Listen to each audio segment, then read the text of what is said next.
Welcome to my channel. ఈ రోజు మంచి ఇంట్రెస్టింగ్ హారర్ స్టోరీ చెప్పబోతున్న మీకు గనుక నచ్చితే please subscribe, like, share and comment చేయండి.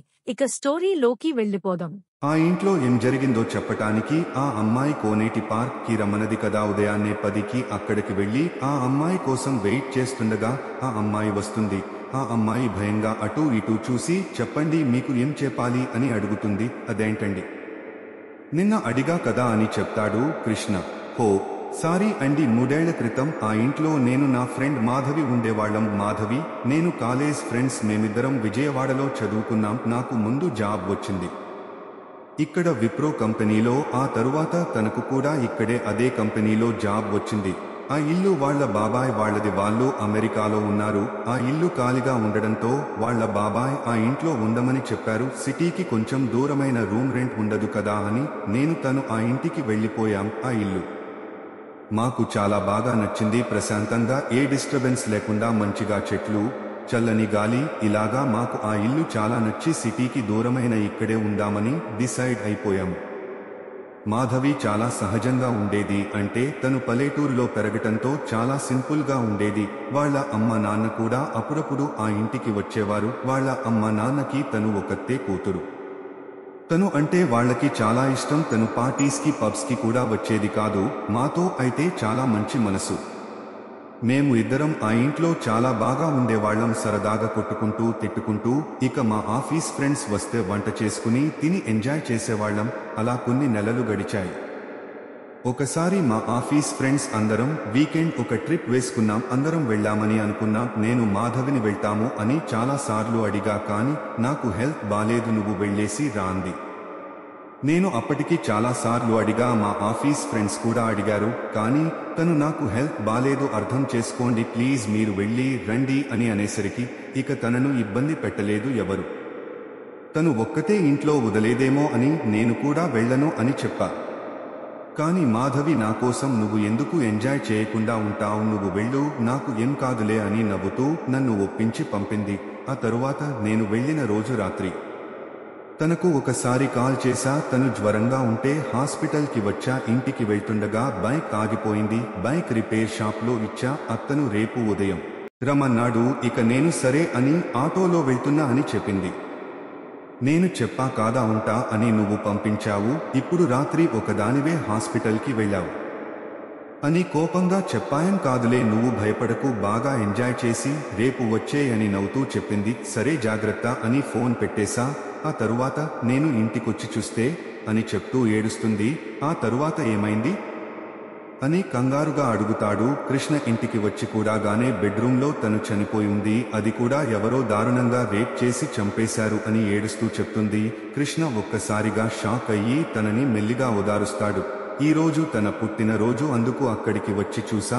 ఆ ఇంటిని చూస్తే తనని చూసినట్టు ఉంటదని బాధగా ఏడుస్తూ చెప్తుంది. తను చనిపోయి ఎన్ని నెలలు అవుతుంది అని అడుగుతాడు. కృష్ణ సంవత్సరం అవుతుంది అని చెప్తుంది. మరి తన అమ్మ నాన్న ఎక్కడున్నారు, ఇంతకీ తనను ఎవరు చంపారో వాళ్ళని పట్టుకున్నారా, వారికి శిక్ష పడిందా అని ప్రశ్నిస్తాడు. కృష్ణ లేదు, వాళ్ళు చాలా తెలివిగా ఆధారాలు ఏవీ దొరకకుండా తనను రేప్ చేసి చంపారు. ఇక వాళ్ళ నాన్నకి ఈ విషయం తేలిగానే హార్ట్ స్ట్రోక్ వచ్చి చనిపోయాడు. వాళ్ళ అమ్మ మాత్రం వాళ్ళ ఊరిలోనే ఉంది. ఎంతో అందంగా ఉండే కుటుంబం ఒక్కసారిగా ఇలా అయిపోవటం చాలా బాధగా ఉంది. మాధవి అంటే నాకు చాలా ఇష్టం అని మళ్లీ ఏడుస్తుంది. ఏడిస్తే సరిపోదు అండి, తనని చంపిన వారికి శిక్ష పడేలా చేయాలి, లేదా వాళ్ళని కూడా అలానే చంపాలి, అప్పుడే మీ ఫ్రెండ్ ఆత్మ శాంతిస్తుంది అని కోపంగా అంటాడు. అవును, కానీ వాళ్ళు ఎవరు ఎలా ఉంటారో కూడా తెలీదు కాదా, ఎలా పట్టుకుని శిక్ష పడేలా చేసేది మీ ఫ్రెండ్ చెప్తుంది అని అంటాడు. మా ఫ్రెండ్ ఎవరు అని అనుమానంగా అంటుంది. మీ ఫ్రెండ్ మాధవి అని బాధగా అంటాడు. నీకేమైనా పిచ్చా, తను చనిపోయింటే ఎలా చెప్తది అని కోపంగా అంటది. తను చనిపోయింది, కానీ తన ఆత్మ మాత్రం ఆ ఇంట్లోనే ఉంది. రోజు మమ్మల్ని ఇంట్లో నుండి లిపొమ్మని రాత్రి పూట అరుపులు వినిపిస్తున్నాయి. ఇక నాకు తన ఆత్మ కూడా కనిపించింది. అది తెలుసుకుందామనే నేను నిన్ను ఫాలో అయ్యి ఆ రోజు అడిగింది అని చెప్తాడు. నువ్వు చెప్పేది నిజమా అని ఆశ్చర్యంగా అడుగుతుంది. అవును, నాకు తెలిసి తన ఆత్మ శాంతించే వరకు తను ప్రశాంతంగా పై లోకానికి వెళ్లదు. తనను చంపిన వాళ్ళని చంపితే గాని తన ఆత్మ శాంతించదు అని చెప్తాడు. నీకు నీ ఫ్రెండ్ ఆత్మని శాంతపరిచి పైలోకానికి పంపడం ఇష్టం లేదా అని ప్రశ్నిస్తాడు. కృష్ణ అదేంటి తన అంటే నాకు ప్రాణం, తను ఆత్మ సంతోషం కోసం నేను ఏమైనా చేస్తా చెప్పు, ఏం చేయాలో అని అడుగుతుంది. నువ్వు ఆ ఇంటికి వచ్చి మీ ఫ్రెండ్ని ప్రేమగా పిలువు, ఖచ్చితంగా నీ గొంతు విని నీకోసం ఆ ఆత్మ వస్తుంది అని అంటాడు కృష్ణ. అలాగే, కానీ భయంగా కూడా ఉంది అని అమాయకంగా భయంగా అంటుంది. ఏం కాదు, మీ ఫ్రెండ్ కదా, నిన్ను ఏం చేయదు, నీకు అన్నీ చెప్తుంది, తనను ఎవరూ చంపారో ఎలా చంపారో అప్పుడు వాళ్ళ అంతు చూద్దాం అని కోపంగా అంటాడు కృష్ణ. సరే అలాగే ఇప్పుడే వెళ్ళామా అని అడుగుతుంది. అవును పదా వెళ్తాం అని వెళ్తారు.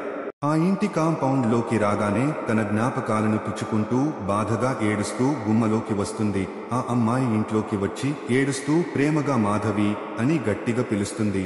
ఆ ఇంటి కాంపౌండ్ లోకి రాగానే తన జ్ఞాపకాలను పుచ్చుకుంటూ బాధగా ఏడుస్తూ గుమ్మలోకి వస్తుంది. ఆ అమ్మాయి ఇంట్లోకి వచ్చి ఏడుస్తూ ప్రేమగా మాధవి అని గట్టిగా పిలుస్తుంది. ఆ గొంతు వినపడగానే ఇల్లు అంతా ఒక్కసారి గందరగోళంగా మారిపోతుంది. వేగంగా గాలి, భయంకరమైన శబ్దం. మాధవి, నేను నీ ఫ్రెండ్ అనుషాని, ఒక్కసారి నాకు కనిపించు మాధవి అని ఏడుస్తూ అడుగుతుంది. తను అలా చాలాసేపు అడగగా మాధవి బాధతో ఏడుస్తూ, నన్ను నువ్వు చూసి భయపడతావు అనూష, నా రూపం చాలా భయంకరంగా ఉంది, ఇక్కడి నుండి వెళ్ళిపో అని ఏడుస్తూ అంటుంది. నువ్వు నా ఫ్రెండ్, నువ్వు చనిపోయాక నేను చాలా ఏడిచా, నువ్వంటే అంత ఇష్టం నాకు, నేను నిన్ను చూసే వెళ్ళిపోతా మాధవి, ఒక్కసారి కనిపించవే ప్లీజ్ అని ఏడుస్తూ అడుగుతుంది. ఒక్కసారి కనిపించచ్చు కదా, మమ్మల్ని రోజు భయపెడుతున్నావు కదా, మాకు కనిపించావు కదా, ఇప్పుడు మీ ఫ్రెండ్ వచ్చింది, తనకి కనపడు అని అరిచి చెప్తాడు కృష్ణ. శబ్దం లేక నిశ్శబ్దంగా ఉంది ఇల్లంతా. అంతలోనే నిద్రపోతున్న సురేష్ లేచి వచ్చి ఏం జరుగుతుంది రా, ఇక్కడ ఎవరు, ఆ అమ్మాయి ఏమైంది అని అయోమయంగా చూస్తూ అడుగుతాడు. సురేష్, నీకు మళ్ళీ వివరంగా చెప్తా, ఇప్పుడేం అడగకు అని అంటాడు కృష్ణ. కృష్ణ తనకు నన్ను చూడటం ఇష్టం లేదు, తనకి నేనంటే ఇష్టం లేదు, నేను మాత్రమే తనని ఫ్రెండ్ అనుకున్నా, తను అనుకోలేదు. సరే మాధవి, నేను వెళ్తున్నాలే, నిన్ను ఇబ్బంది పెట్టను, ఇక నేను వెళుతున్న కృష్ణ అని ఏడుస్తూ కోపంగా చెప్తూ గుమ్మం దగ్గరికి వెళ్ళగానే అనూష అని ప్రేమగా ఒక పిలుపు వినబడుతుంది. అనూష ఆగి వెనుకకి తిరిగి చూడగా ఒక వెలుతురు వస్తుంది. ఆ వెలుతురు నుండి ఒక రూపం మెల్లగా కనబడుతుంది. అనూష, కృష్ణ, సురేష్ వీరు ఆశ్చర్యంగా చూస్తున్నారు. అనూష నెమ్మదిగా అడుగులు ముందుకు వేస్తూ వెళ్తుంది. ఇక మాధవి తన రూపంతో అనుషాకి కనిపిస్తుంది. అనూష తనని చూడగానే కింద కూర్చొని ఏడవడం స్టార్ట్ చేస్తుంది. నేను నీకు ఈ రూపంలో గుర్తుండకూడదు అని, నీకు కనిపించలేదు అని మాధవి అంటుంది.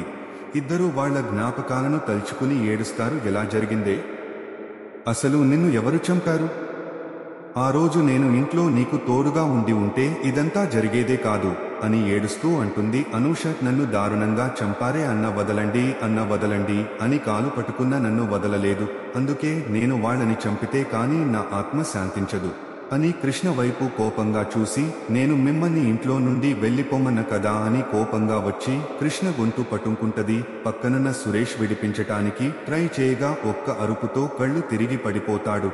ఇంతలో అనూష వచ్చి, మాధవి, తనని వదులు, తనే నన్ను ఇక్కడికి తీసుకొచ్చాడు, నువ్వు ఆత్మగా ఉన్నావు అని తెలిసింది, తన వల్లే శాంతించాలి అంటే నిన్ను చంపిన వాళ్ళని అదే విధంగా చంపితే గాని నీ ఆత్మ శాంతించదు అని నన్ను ఇక్కడికి తీసుకొచ్చి నిన్ను ఎవరు చంపారు, ఎలా చంపారు తెలుసుకోమని చెప్పాడు. అప్పుడు ఆత్మ అయినా మాధవి శాంతించి తనని వదిలిపెడుతుంది.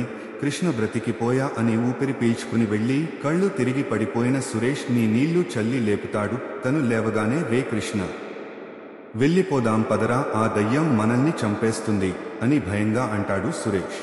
ఏం కాదులే, నువ్వు భయపడకు అని ధైర్యం చెప్పి కూర్చోబెట్టాడు. కృష్ణ, చెప్పు మాధవి, ఆ రోజు రాత్రి ఏమైంది, ఎలా జరిగింది చెప్పు అని అడుగుతుంది. అనూష, ఆ రోజు రాత్రి నీతో ఫోన్లో మాట్లాడి ఆటోలో ఇంటికి వచ్చి తినేసి పడుకున్న ఒక గంట సేపుకి ఎవరో ఇంటి డోర్ కొడుతున్న శబ్దం వినిపించింది.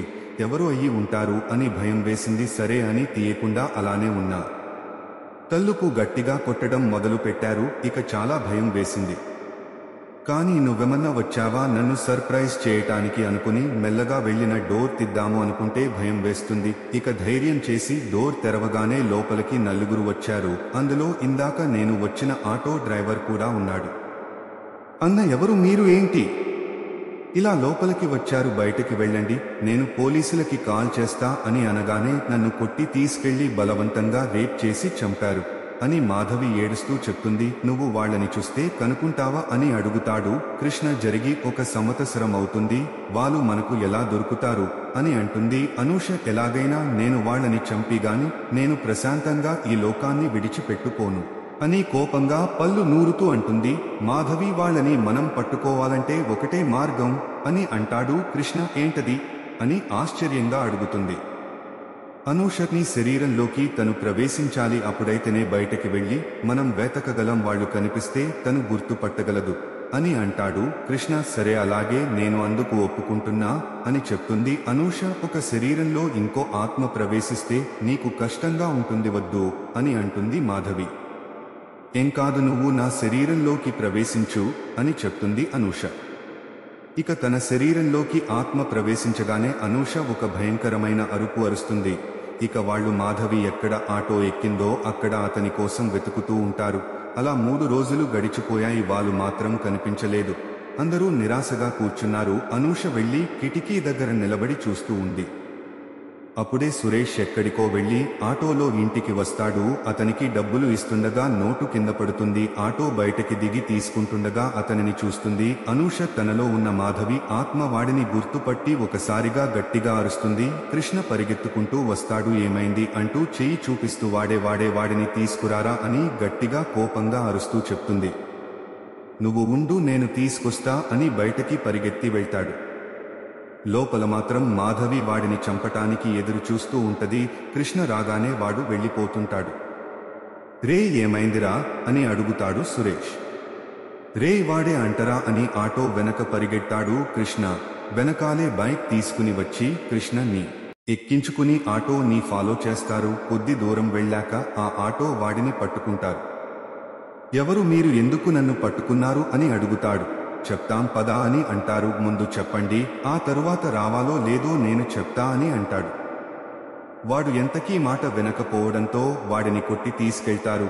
ఆ ఇంటి దగ్గరికి వాడిని తీసుకురాగానే వాడు భయపడి పారిపోవడానికి ట్రై చేస్తాడు.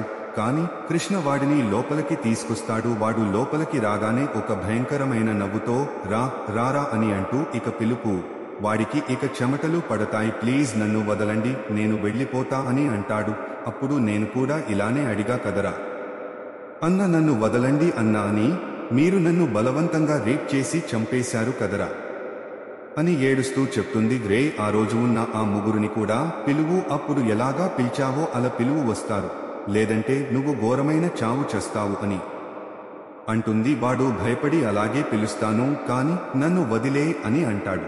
అప్పుడు తను ఒక భయంకరమైన నవ్వు నవ్వుతుంది. వాడు వాళ్ళకి ఫోన్ చేసి రే, ఇక్కడ ఒక అమ్మాయి ఉందిరా, రండి అని చెప్తాడు. వాళ్ళు అలాగే వస్తున్నాము అని ఆనందంగా బయలుదేరుతారు. ఇక్కడ ఆ ఆటో వాడిని చుక్కలు చూపిస్తుంటుంది.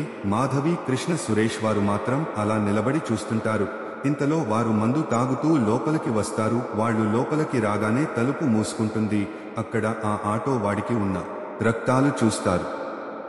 ఏమైందిరా అని అందరూ వచ్చి అడుగుతారు. రే, మనం 1 సంవత్సరం కింద ఒక అమ్మాయిని ఈ ఇంట్లో రేప్ చేశాం కదా, ఆ అమ్మాయి ఇప్పుడు దయ్యం అయిందిరా అని అంటూ రక్తం కక్కుతూ చెప్తాడు. అది విన్నవారు అందరూ భయపడి పారిపోవటానికి ట్రై చేస్తారు. అప్పుడు అనూష నుండి ఆత్మ బయటకి వచ్చేసి వారందరికీ తన విశ్వరూపం చూపిస్తుంది. అనూషని పక్కకి తీసుకెళ్తారు కృష్ణ. సురేష్ ఇక మాధవి వారందరినీ ఘోరంగా చంపి తన పగ తీర్చుకుంటుంది. వారందరి సేవలను కృష్ణ, సురేష్ రాత్రి వెళ్లి పాతి పెడతారు. ఇక మాధవి ఆత్మ శాంతించి ఇక ఈ లోకం వదిలి వెళ్లే సమయం వస్తుంది, నాకు బ్రతకాలని ఉంది, మిమ్మల్ని అందరినీ వదిలి వెళ్ల బుద్ధి కావట్లేదు అని అనూషని చూసి ఏడుస్తూ అంటది. అనూష కూడా ఏడుస్తుంది.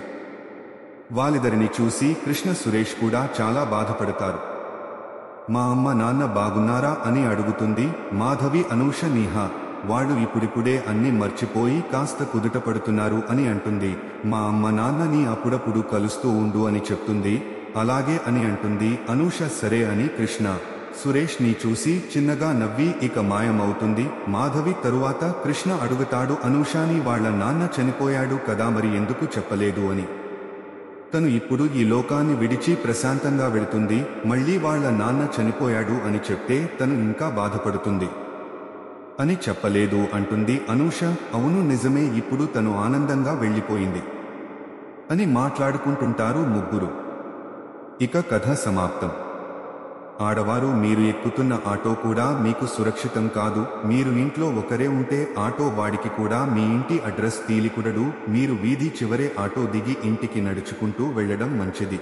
Thank you so much. కొత్తగా ఎవరైనా చూస్తే ప్లీజ్ సబ్స్క్రైబ్ మై ఛానల్. అలాగే మీరు నాకు చేసే హెల్ప్ ఏమైనా ఉంటే జస్ట్ ఒక లైక్ చేయడం వల్ల కొంచెం ఈ వీడియో ఎక్కువ మందికి రికమెండేషన్ వెళ్తుంది.